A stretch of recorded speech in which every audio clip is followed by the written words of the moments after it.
মৰমৰ ছাত্ৰ-ছাত্ৰীসকল, অনুশীলনী 3.2 মই এতিয়া তোমালোকক 5 নম্বৰ অংকটো দেখুৱাই দিছোঁ। 5 নম্বৰ অংকটোৰ কাৰণে চোৱা, ইয়াত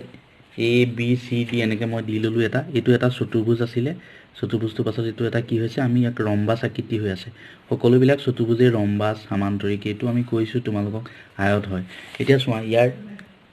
এ B B C C D আৰু এ ডি আটাইকেইটা বাহু সমান। যিহেতু ইয়াত এ বি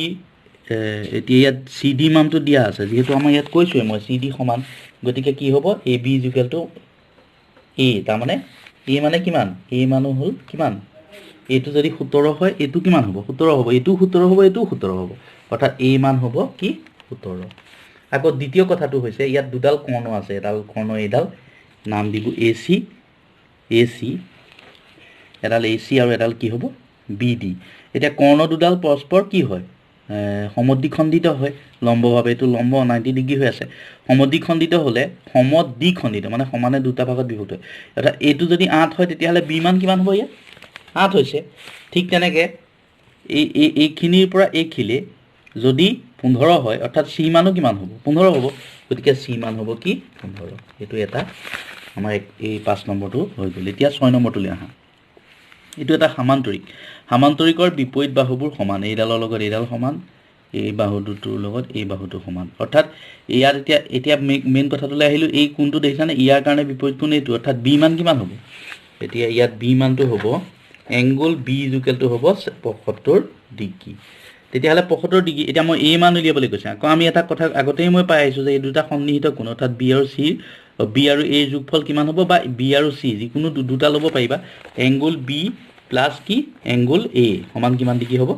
সন্নিহিত কোণ সম্পূৰক মানে 180 ডিগ্ৰী, এইটো সম্পূৰক বুলিও কয়। এতিয়া মই বি মান পাই থৈছিলোঁ 75 ডিগ্ৰী, গতিকে এংগুল এ আছিলে, উলিয়াব লাগে এংগুল এটো, অৰ্থাৎ এংগুল এ হ'বলৈ হ'লে এই 75টো এইফালে গুচি গ'ল, 180 মাইনাছ 75, অৰ্থাৎ কিমান ডিগ্ৰী হ'ব,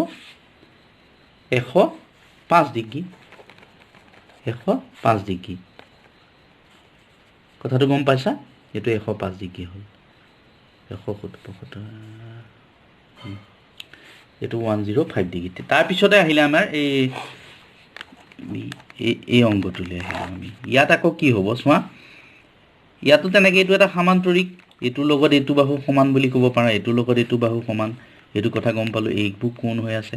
এতিয়া ইয়াত কথাটো কি হৈছে, ইয়াত কি হৈছে, ইয়াত এ বি চি ডি আছে, এ চি মাপ দিয়া আছে কিমান, এ চি মাপ দিয়া আছে 10, মানে এইডালৰ মাপ দিয়া আছে 10। তাৰপিছত আমাক উলিয়াবলৈ কৈছে অ' এ উলিয়াবলৈ কৈছে, আৰু কি উলিয়াবলৈ কৈছে, অ' বি উলিয়াবলৈ কৈছে। এতিয়া মই এ চি মাপটো যদি এ চি মাপ 10 পালোঁ, ইয়াক দুটা ভাগত ভাগ হৈ আছে। এতিয়া আমাক ইয়াত দুটা ভাগত যেতিয়া ভাগ হৈ আছে, অ' পৰা ডি, এ চি আৰু বি ডি দুডাল কৰ্ণ, তেতিয়াহ'লে এ চি যদি 10 হয়, বি ডিও কিমান হ'ব, 10 হ'ব, বি ডিও 10 হ'ব। যদি 10 হয়, এ চিও যেতিয়া 10 হ'ল আৰু বি ডিও কিমান হ'ল, বি ডিও 10 হৈছে, গতিকে মই এতিয়া তোমাক বি ডিৰ পৰা এক্স আৰু ৱাইটো উলিয়াব লাগে। তেতিয়াহ'লে অ' ডি ইজুকেলটো কি হ'ব, অ' ডি ইজুকেলটো হ'ব বি ডি বাই কি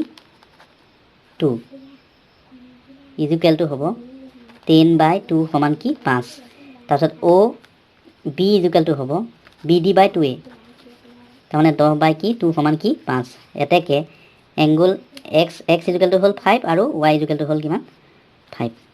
ঠিক এইটো এনেকৈ এ বি চি ডি এটা কি এটা বৰ্গ বুলি কৈছে, এইটো এটা বৰ্গটো চোৱা, ইয়াত এক্স ৱাই জেডক উলিয়াব লাগে। এই বৰ্গ যদি হয়, এইটো এটা বৰ্গ আকৃতি, বৰ্গৰ 4টা বাহু সমান, তেতিয়াহ'লে এ বি যদি 6 হয়, ৱাইটো কিমান হ'ব, বৰ্গৰ 4টা বাহু সমান, এক্স ৱাই জেড প্ৰত্যেকে কিমান হ'ব,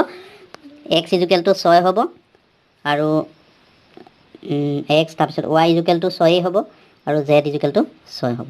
অৰ্থাৎ যদি আমাক কয় x plus y plus z ইজুকেলটো কিমান, 6 + 6 + 6 সমান কিমান 18 হ'ব। এইটো তেনেকৈ কৰিলেই হ'ব। আৰু এটা দিছে এ বি চি ডি, ইয়াত এইটো এটা বৰ্গ আকৃতি, গতিকে ইয়াত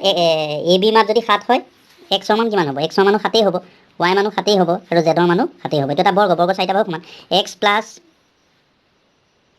ৱাই প্লাছ জেড ইজুকেলটো 7 + 7 + 7 সমান 7 × 3 কিমান 21। এনেকৈ তোমালোকে এই 10 নম্বৰ অংকটো চোৱা, এইটো এটা এ বি চি ডি এটা সামান্তৰিকৰ এইবিলাক কোণ দিয়া আছে, angle A B C D,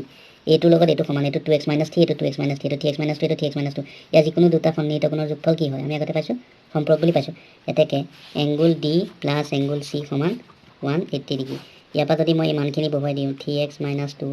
plus আকৌ 2x - 3 সমান 180 ডিগ্ৰী এতিয়া চোৱা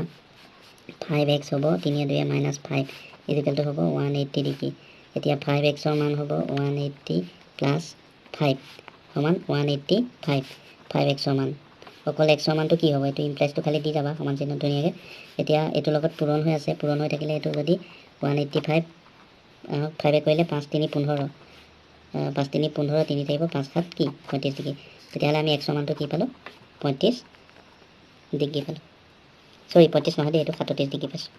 কাৰণ এইটো 37 5 3 15 5 7 35 ঠিক আছে এইটো চোৱা তোমালোকৰ এই ছবিটোৰ কাৰণে এ বি চি ডি ইয়াত আছে নহয় ইয়াত এক্সৰ কাৰণে ৱাইটো কি এক্সৰ কাৰণে ৱাইটো কি হৈ আছে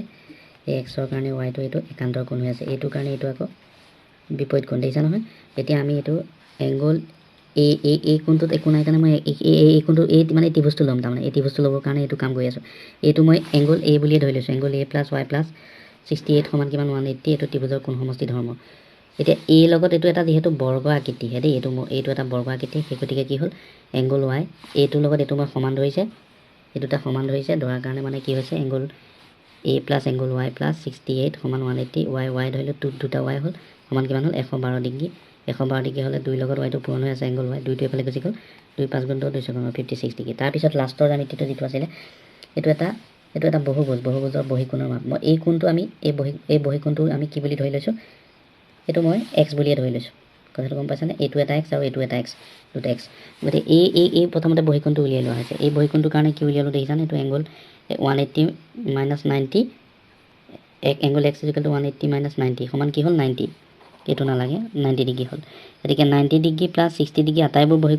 বহুভুজৰ আটাইবোৰ বহিকোণৰ মাপৰ সমষ্টি কিমান 360 ডিগ্ৰী তেতিয়াহ'লে এইটো এংগল এক্স আছিলে কাৰণ ইয়াত আমি গোটেইখিনি পাই গ'লোঁ এইটো আছে এইটোও পাই গ'লোঁ আমি পালোঁ নাই 90 ডিগ্ৰী এই গোটেইখিনি যেতিয়া পাই গ'লোঁ